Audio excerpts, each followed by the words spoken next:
Hello, today we're going to go on a bit of a musical adventure with this computer here. And this has a bit of a story about it. You see, in the 1980s, especially the end of the 80s, there was lots of amazing music on the radio, on the television, specifically, the electronic music that was starting to become popular. And as a kid, you'd see this stuff and you'd go, I want to make this stuff at home. I want to be a music producer. But instead, you'd get something that sounds like this. The real studio equipment, the synths, the samplers, the drum machines, the tape machines, the mixers, all the bits that you were told you needed to make electronic music lived in studios and cost a lot of money in a time where even a single cassette would take more money than your paper round. And your home computer sounded like this. But in 1987, the Amiga 500 came out, and this took a lot of technology from its Amiga 1000 big brother, which was a lot more expensive. In particular, it took the audio outputs, and this was a 4-channel digital audio output, which although it was kind of crunchy, it was kind of 8-bit, it still gave you the opportunity to have a sampler at home, something that was previously only a studio item. And there was a lot of basic music software that you could get for the Amiga, but the problem was the musical instruments they gave you were fairly generic. But if you wanted sounds like this, you wanted a way to get into the Amiga, and that is where these came in.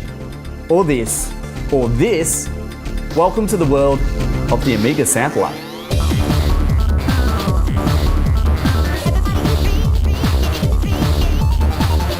Recording audio to a computer in the 1980s wasn't that complex of an operation because you could get these audio chips which basically took in audio in one side and spat out a bit stream out of the other.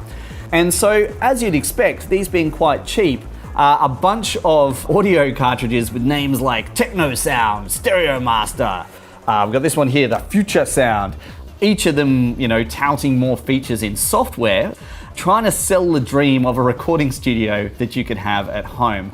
But these were built to a price. And if you look inside some of these cartridges, it gets a little terrifying, especially if you know anything about electronics. But of course, if you knew anything about electronics in the 1980s, you could build your own sampler. And in fact, this little unit here has a preamp, it has audio controls for left and right, a little switch between your line in or your microphone, and you could plug this into the back of your parallel port and be ready to record in no time. In fact, we should do that right now. Let's have a look. Today we're going to use the Stereo Master, and inside the box is the cartridge with the input and the parallel port. And you can see here we have the floppy disk with the software on it. We've got a cable that allows us to plug into RCA. We've got the original receipt, thank you very much, £30. There we go. We've got the manual, which looks like it's kind of been put together. It's, a pretty manual way. Yeah, staples in the middle, and you can see it doesn't quite line up there. We'll forgive that. And then we've got some additional paraphernalia, and this is actually advertising the other products that they've got. And that's it on the back of the box. There we go. If you want to read it, have a pause.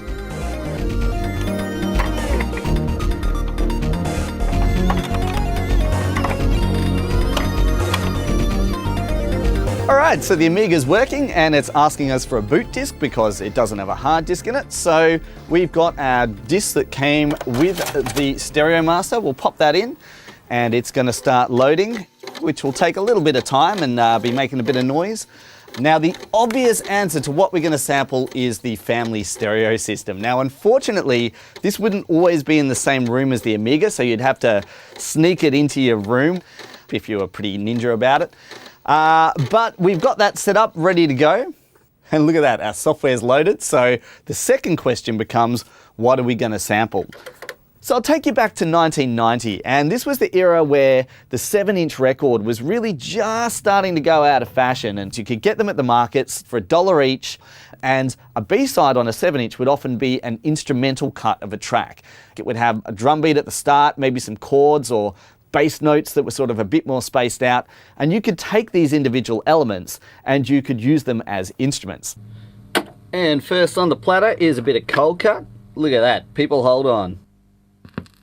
All right, what do we got? Oh, reverse cymbal, pianos. Oh, listen to this. This is like a gold mine.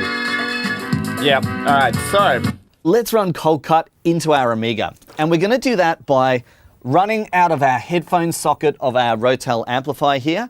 And the reason we're going to do this is because the Stereo Master doesn't have any kind of level controls in it. So we need to control the level on the way in. And this means we can also use our bass and treble controls and also hit the infamous loudness button. Really good for drum beats and things like that. And our software's loaded, so let's get sampling. All right, so what we're looking at right now is our metering, our input metering, and we've got a record playing. It's just silent at the moment, but this tells us that our levels are looking good. So we'll hide that, re-drop our record, and we'll hit record just at the right time. People hold on. And we're out of memory. So let's have a listen. People hold on.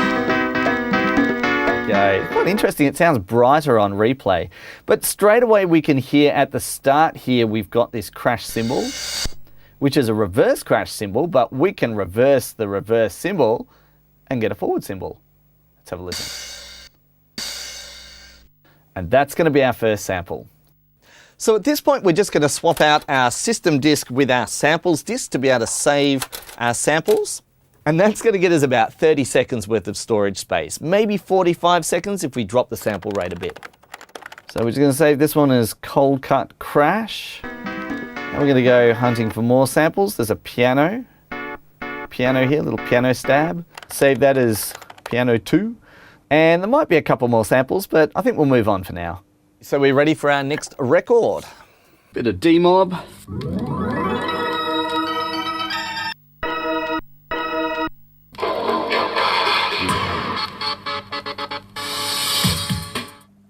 And this is one of my favorite childhood tracks.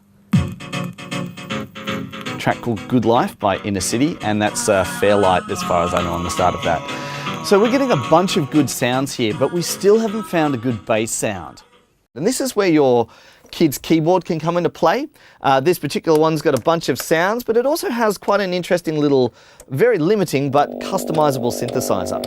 On top of that, we've also got a little drum section where we can have a go at maybe trying to get the hi-hats out of this, because trying to get nice, sharp, isolated hi-hats is something else that can be tricky. So let's hook this up and have a listen. All right.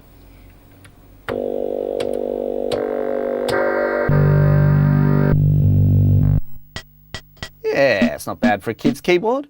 So you can see we've got a big list of samples here on our samples disk. So we're going to take that sample storage floppy and we're going to put it to one side, and we're going to boot from another floppy disk. And this is our tracker software. So with a 3-finger salute, the Amiga will reboot. And while it's rebooting, I'll tell you a little bit about trackers. In 1987, a German developer named Carsten released a tool called the Ultimate Sound Tracker. This was a commercial Amiga program specifically for making game music, but soon after, a bunch of free clones appeared, each adding more features and further sample slots.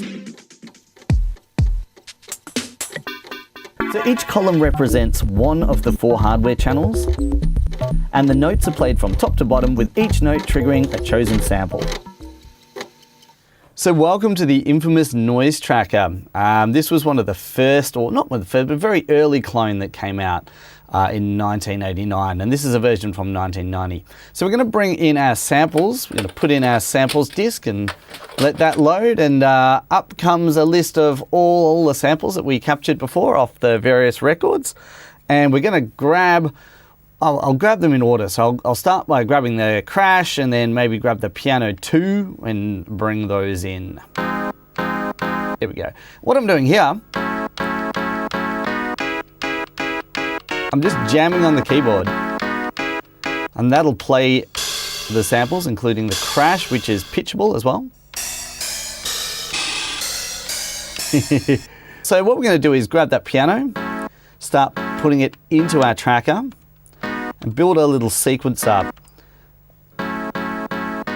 Yeah, there we go. Keep putting those notes in.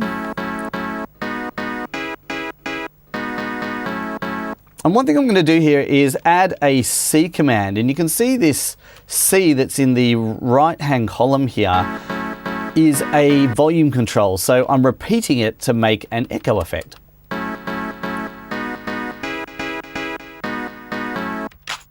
Let's get some hi-hats in there to begin with. The percussion is tuned as well. The Yamaha keyboard has quite a ring to it. I'm just going to hammer in a bunch of notes. You can hear that's the sequence. So it's hi-hats, but they're tuned as well. Ah, getting groovy. So we'll add some bass to that. Use the Yamaha bass that we captured. And I'm going to use both bass sounds here. I'm going to flip between the different bass sounds using column number 2, which is our instrument column.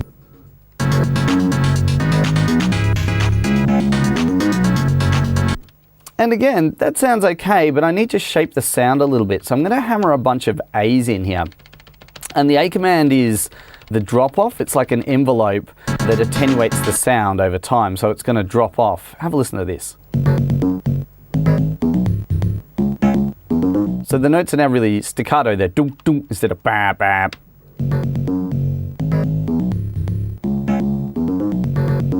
Yeah, I'm just going to set the volume of that second synth to make it a bit quieter. All right. Needs one more thing, and that's a little bit of doof. So let's get those kick drums in. Got a little thing here. I'll just put those on the floor to the floor. And here's our groove. I'll introduce the different sounds so you can hear it. That's just our hi-hats. And I'm just jamming live here. Turning the kick on and off. Bring the bass in.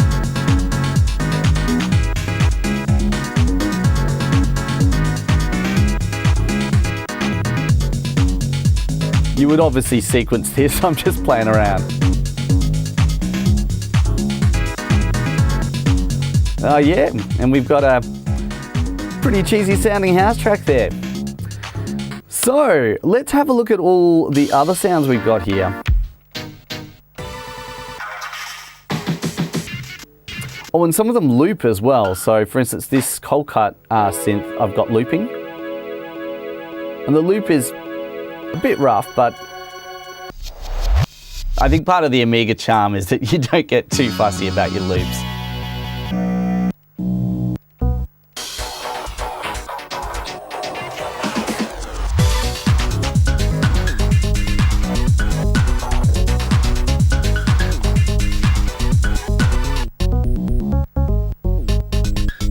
We've got the Yamaha synth, we've got chord stabs, and the cold cut chords there as well. We're flipping between a lot of sounds. You can hear that's one channel.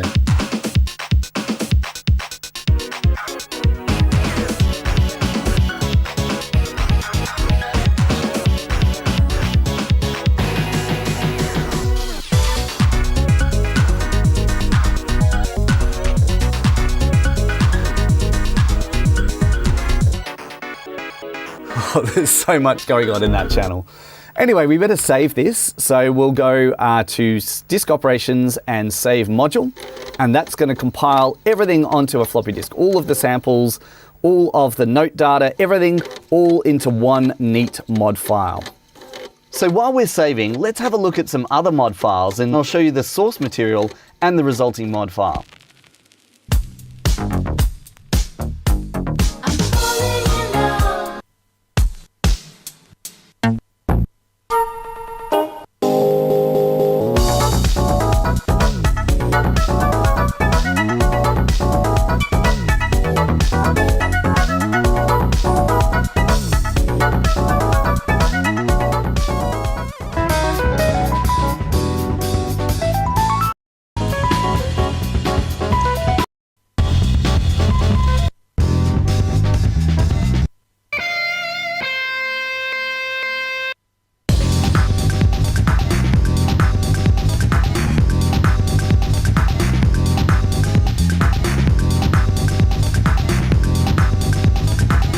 one thing that's worth looking at in this track is our samples list, because if you look at this sample here, you'll notice this white line is jumping around.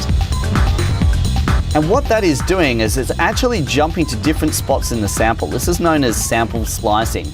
There's a section here where it's solo, so just have a listen.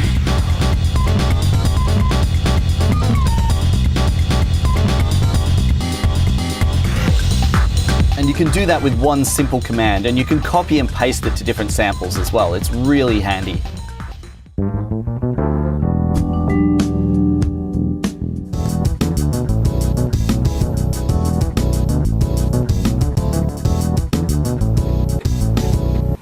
And you could fit all of those songs on a single floppy disk. One of the cool things about trackers was they almost always used a format called the Amiga mod format. And although there was slight variation between the formats, usually you could put your files on a disk, give it to a friend along with a play routine, and they would be able to listen to these files, your music, on their computer, which was a big thing back in the day. And in fact, a lot of people simply collected mod files because listening to music on your computer was considered, something of a novelty back then, especially if it was digital and full of like high quality samples. And in fact, it was very common to just buy floppy disks full of other people's mods. And because you didn't have the internet, you'd use a public domain catalog and you'd simply quote the disk number you want. For instance, this is a disk with a bunch of instruments on it, and you'd call a number and then you'd have to give them your credit card details. And as a kid, you probably didn't have a credit card, so you'd have to be a little more creative with getting sounds. For instance, when I was a kid, my guitar teacher used to bring a little drum machine in so we could jam along when I was learning guitar, and I used to be like, can I just have 5 minutes with the drum machine after the lesson? I just need to do something. And I would sit with a cassette, and in fact, I've got it here. This is one of my old cassettes. It says drums from Steve's Drum Machines. And I would effectively just capture every single drum, one after the other. So to sample your own source material was really what set apart the early musicians. Many people would just use the sample tracker 1, 2, 3 samples that were pretty cheesy samples that had been around since the dawn of tracking.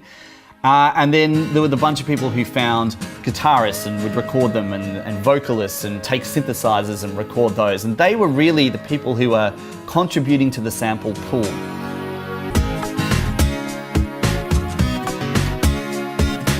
So what happened to these 8-bit samplers anyway?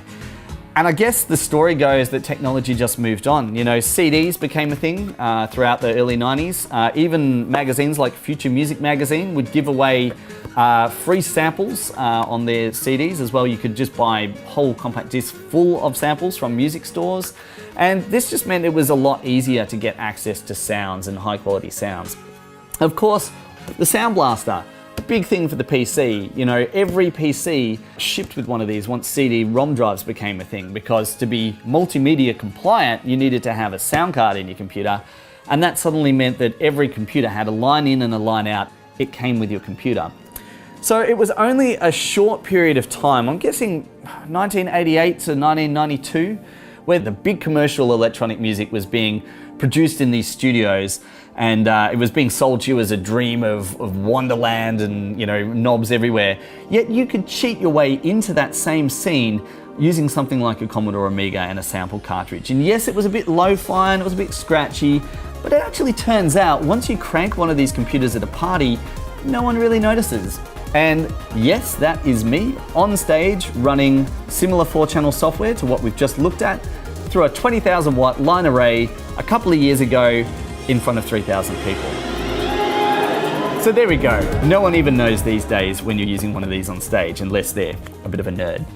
Of course, I have to mention the other computers that were around at the end of the 80s and the early 90s. The Atari ST, the Mac Classic, the MSX, the Humble PC, just to name a few. And in fact, the Atari ST was a bit of a special machine because it came with MIDI ports built in, and it was kind of pushed as the music computer. And it was, if you had a studio with synthesizers and drum machines and a mixing desk, you could use the Atari ST to control all of these devices straight from the box. And in fact, a lot of artists use just a sampler, something like a Akai S950 or other S series, just with the Atari, and they would have this combination, the Atari and the sampler, and so many early dance floor bangers, a combination of just the ST and a sampler. But a sampler was many thousands of dollars, and if you were a kid starting out with your home computer, you needed something you could buy for your birthday, with your pocket money, or for your paper round money, and this was the kind of sample technology that you ended up with. So if you want to check out a video with a bunch of these samplers and have a bit of a listen and a look to what's the difference between them, how do they work, all of that, I've made another video that goes into detail, which basically just unboxes each of these and has a bit of a hack around and a bit of a play. So feel free to have a look at that. The usual like thing and all of that stuff. There's a bunch of videos I've got planned for the future. So yeah, hopefully I'll see you soon. And if you're a musician, keep enjoying the sample life. And if you're a retro person, then I hope you found this bit of a step down memory lane. And if you're someone who's never heard of this stuff in their life and is like, well, I didn't know that existed, well, maybe you can get yourself a sampler and start having a twiddle.